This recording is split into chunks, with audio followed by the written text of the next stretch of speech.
Olá, pessoal. Sou Beatriz Gomes Vaz, psicóloga e atuo no Programa de Educação Inclusiva do SEAP. O SEAP é o Serviço de Apoio Psicopedagógico da PUC-PR, setor responsável pelo acompanhamento dos estudantes, principalmente em 3 frentes de ação: suporte de aprendizagem, promoção de saúde psíquica e educação inclusiva de acadêmicos com deficiências e transtornos do neurodesenvolvimento. Este webinar faz parte da campanha institucional O Essencial é Invisível aos Olhos, por uma sociedade mais inclusiva. A campanha acontece durante o mês de abril e tem como objetivo a reflexão e a formação da comunidade acadêmica sobre temas relativos à inclusão, acessibilidade, direitos e equidade. Atualmente, no atendimento remoto aos estudantes com deficiência e necessidade educativa especial, percebemos que o distanciamento social causado pelo Covid-19 pode trazer muitos obstáculos e desafios. Por isso, nos propomos a fazer uma discussão qualificada de como essas pessoas estão vivenciando este período. No webinar de hoje, vamos discutir especificamente sobre as experiências das pessoas com transtorno do espectro autista diante do distanciamento social causado pelo coronavírus. Para isso, contamos com a participação da tradutora e intérprete de Libras, Érica Cristina dos Santos, e temos a honra de receber os nossos convidados: o advogado Denner Pereira da Silva, pós-graduando em Direito Civil e Processual, atualmente é assessor da Procuradoria-Geral do Estado do Paraná, professor e membro da Comissão de Direito da Saúde da OAB, subseção Cascavel. Tem experiências nas temáticas autismo, legislação e educação inclusiva. E Damião Silva, psicólogo clínico escolar, especialista em transtorno do espectro autista, altas habilidades e superdotação. Atualmente é consultor educacional, coordenador de projetos, diretor técnico da consultoria educacional Grandinha Embrace e diretor clínico do Instituto Transformare, focado no tratamento transdisciplinar de crianças, adolescentes e adultos com transtornos do neurodesenvolvimento, transtornos de linguagem e aprendizagem. Obrigada por terem aceitado o nosso convite e participarem aqui conosco. Damião, como as pessoas com transtorno do espectro autista e os seus familiares estão vivenciando este momento tão desafiador de distanciamento social causado pelo Covid-19? Oi, Beatriz, tudo bem? Obrigado pelo convite e, enfim, essa mudança de realidade que foi implantada aí de forma sem as pessoas esperarem, né? A gente já sabia que o vírus estava aí, mas não sabíamos o desdobramento que isso traria. E para o público autista, especialmente para as famílias, a grande dificuldade nesse momento é a falta de rotina. A gente sabe que a rotina ela é um fator primordial de organização na vida das pessoas com TEA. Eles precisam, né, saber o que vai acontecer com antecedência. E no momento que as pessoas são determinadas a ficar em casa, isso gera angústia para todas as pessoas, especialmente para aquelas pessoas que não têm o transtorno, mas que cuidam de alguém com transtorno. Porque a pessoa com TEA já está habituada, basicamente, né, na verdade, geralmente aí, com essa questão do distanciamento, eles não têm um envolvimento muito contundente social, mas tem a rotina ali. E na verdade, o grande desafio, o grande problema é a quebra dessa rotina, especialmente para que as famílias lidem com ela. Isso gera ansiedade, gera estresse, acumula grandes coisas, porque você tira aquele dia que você estava organizado. Então, por exemplo, especialmente para as famílias que têm um grande número de terapias aí semanalmente, elas foram suspensas, né? E aí a gente entra naquele paradigma que é o que é importante? A gente se manter distante do vírus ou manter esse tratamento que é tão importante para que essa criança se desenvolva aí de forma adequada. Então, eu tenho alguns pacientes que eu acompanho, uma mãe no Espírito Santo, ela estava desesperada com uma perda de janelas de aprendizagem, né? Então, se ela estava no momento de intervenção muito intensiva, foi tudo interrompido e agora o que eu faço? Então a gente tem aqui os dois grupos. Eu tenho pessoas que entendem o quão é importante estar em casa, estar nesse momento aí de distanciamento, e outras pessoas que precisam e queriam estar fazendo as suas terapias porque elas estão ali ainda envoltas naquele sentimento de oferecer o melhor para os seus filhos. E isso acaba gerando cobranças, né, excessivas, acaba trazendo problemas outros para a família, porque de fato também grande preocupação, porque as pessoas no início tinham assim, o autismo é condição de público-alvo? Não, a gente sabe que o autismo por si só não diminui a imunodeficiência das pessoas, mas essa ansiedade toda, ela pode gerar problemas que a gente não tinha antes da interrupção do tratamento, e a gente pode perder sim uma grande janela de qualidade de intervenção, mas é importante que a gente pense nesse momento que precisa sim se distanciar e buscar formas, né, de estruturar uma rotina. E a minha dica é o principal, vamos dizer, a principal arma para a gente hoje é sim estar em casa e as famílias com autista tentar manter no mínimo uma rotina adequada, não fazer grandes mudanças, porque aí os problemas eles vão ser maiores e mais intensificados. Então, se o seu filho toma café da manhã às 9 da manhã, mantenha dando café às 9 da manhã. Não mude abruptamente essas rotinas. Tente organizar o mínimo possível. A gente sabe que as rotinas elas são diferentes para as famílias. Então, não adianta a gente ficar buscando aí em sites, em YouTube, enfim, outras coisas, dicas de rotina, né? Para organizar essa rotina, porque a gente sabe que tem família que dorme meia-noite, que não janta, que tem outras coisas. Então, assim, se organizar dentro da sua possibilidade, manter a rotina. E a gente sabe, ontem eu estava falando com uma amiga minha, Sarah, que não dá para você ter uma quarentena só para você. Você está aí em família, então é aproveitar também para conhecer o seu filho de um outro paradigma, de um outro olhar, isso é muito importante. E a partir daí tirar as coisas boas que podem vir, aproveitar sim para ensinar coisas. A gente está em um ambiente natural de aprendizado muito rico, mas a dica é estruture a rotina, o que for possível. O que não for possível, não se cobre tanto, né? As cobranças elas já são muito marcadas na vida das famílias com autista. E nesse momento, aproveite para não se cobrar tanto. Você sabe que está fazendo o possível e às vezes o possível vai dar muito, muito resultado. Então a minha dica é: tente organizar uma rotina o máximo possível, mas a rotina da sua família que você se adapta a ela. Não busque outras coisas fora, porque isso pode trazer sim mais danos do que solução.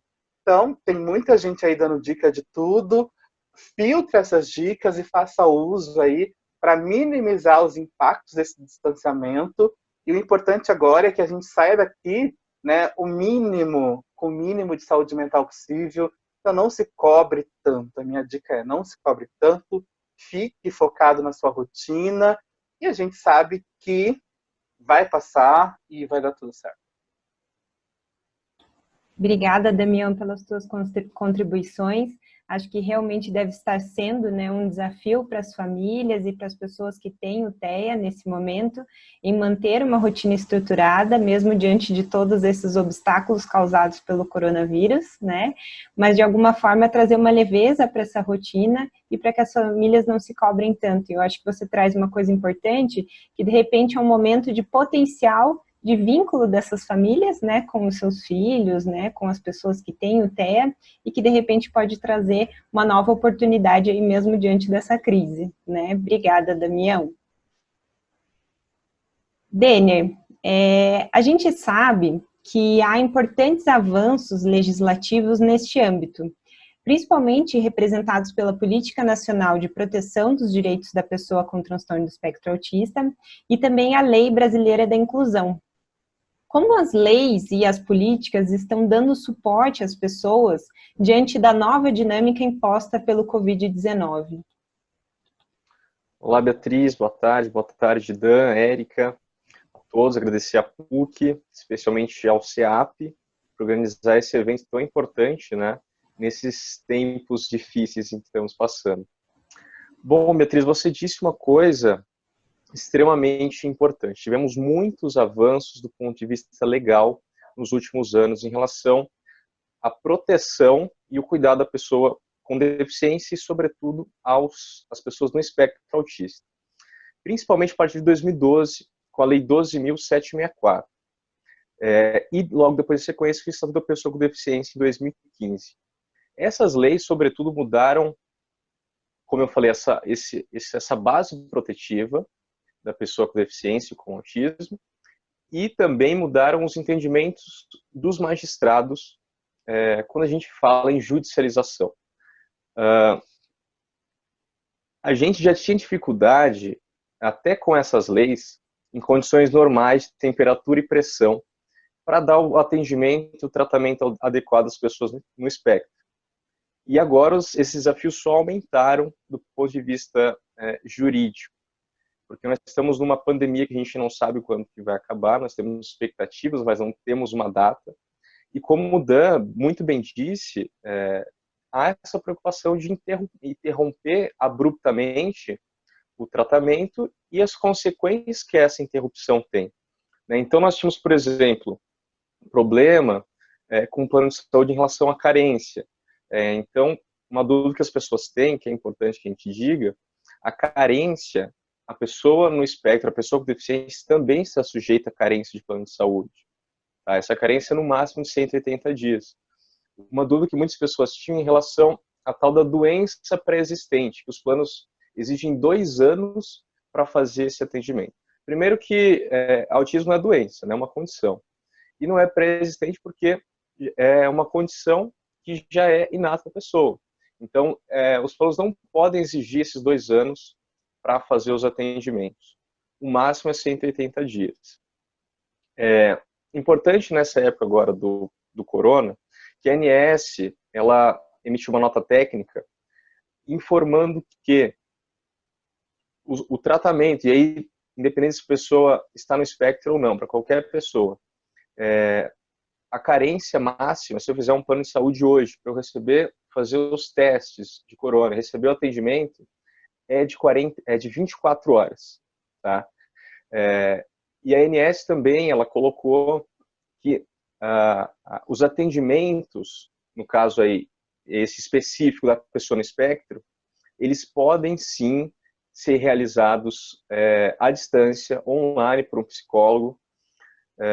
Isso não depende de alteração contratual, tá? Isso é muito importante. Alguns planos, eu já tenho alguns clientes que passaram por isso, alguns planos estão se recusando a custear o tratamento à distância, né, o teleatendimento, porque fala que isso não está em contrato.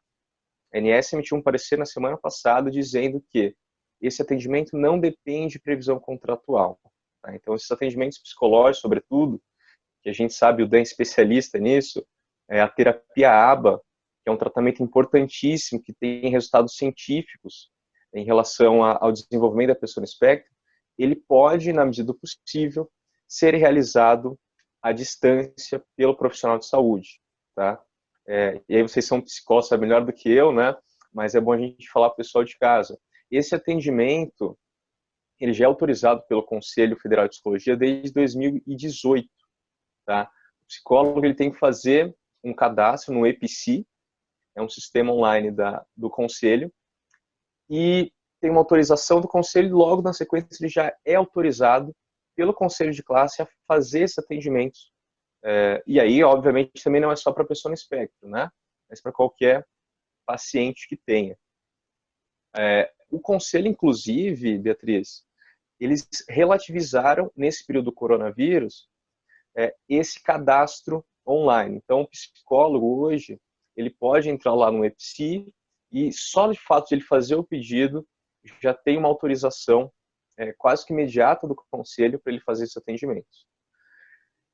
Não sei se estou me alongando muito, mas uma questão importante, e que depois até talvez o Dan possa falar melhor para a gente, apesar de ter essa autorização de fazer os atendimentos online, que é a grande demanda que do ponto de vista jurídico nós temos hoje em relação ao coronavírus, é que muitas dessas pessoas que fazem o tratamento são crianças, são menores de idade.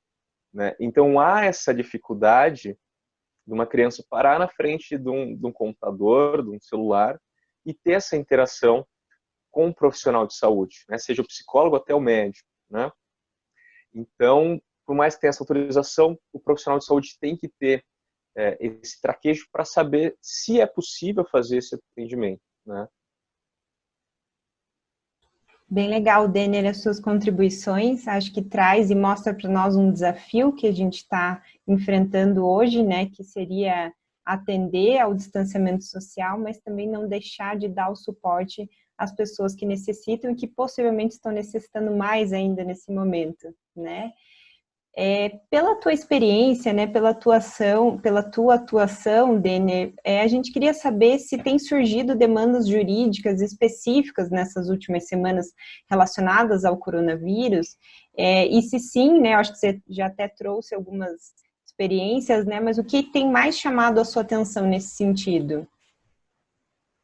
Olha, a preocupação, sem dúvida, Beatriz, agora é em relação ao teleatendimento, porque nós temos avanços nos últimos anos, né, repetindo o que você já disse, muito importantes, né, em relação, por exemplo, o plano de saúde não limitar a quantidade de horas da terapia, quem tem que fazer isso é o médico, em relação, por exemplo, a cobertura fora da área credenciada, que isso já está pacificado, então se um plano de saúde, por exemplo, não atende ou não tem um profissional capacitado, por exemplo, em atender aba, ele pode e deve custear o tratamento fora da sua rede credenciada.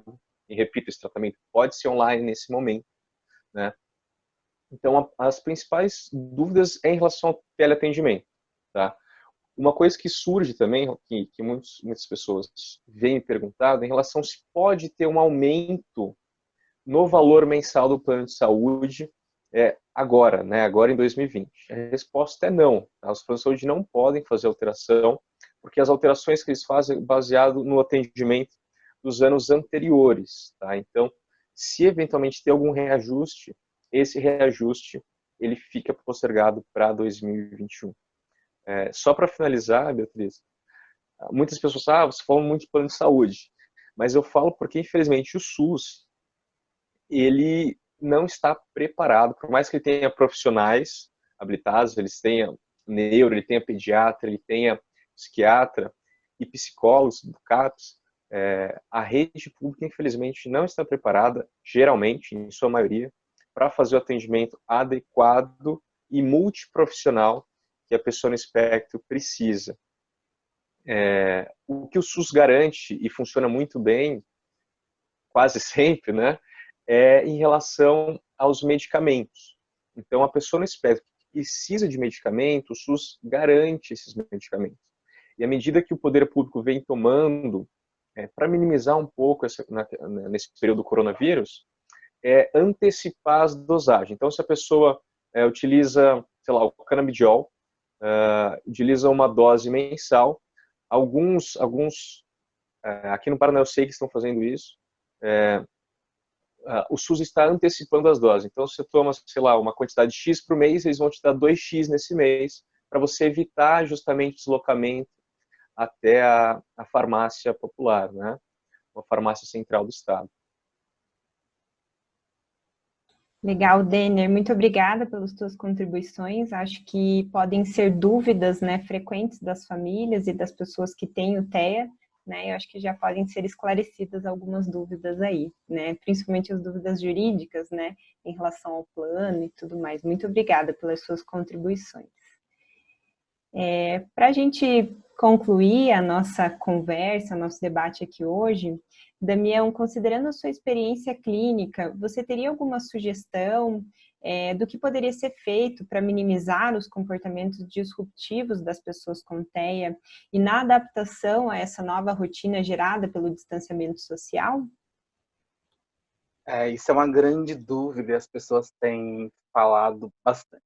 Na verdade, assim, apesar de parecer que todas as dificuldades elas podem estar relacionadas, né, às possíveis alterações comportamentais resultantes dessa mudança de rotina tão intensa, a gente precisa entender que nem todos que estão dentro do espectro pode ter essas dificuldades, essas mudanças, né?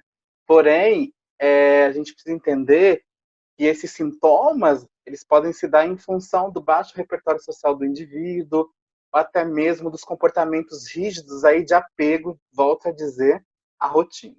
Então, é importante que a gente pense em estratégias de manejo desse comportamento.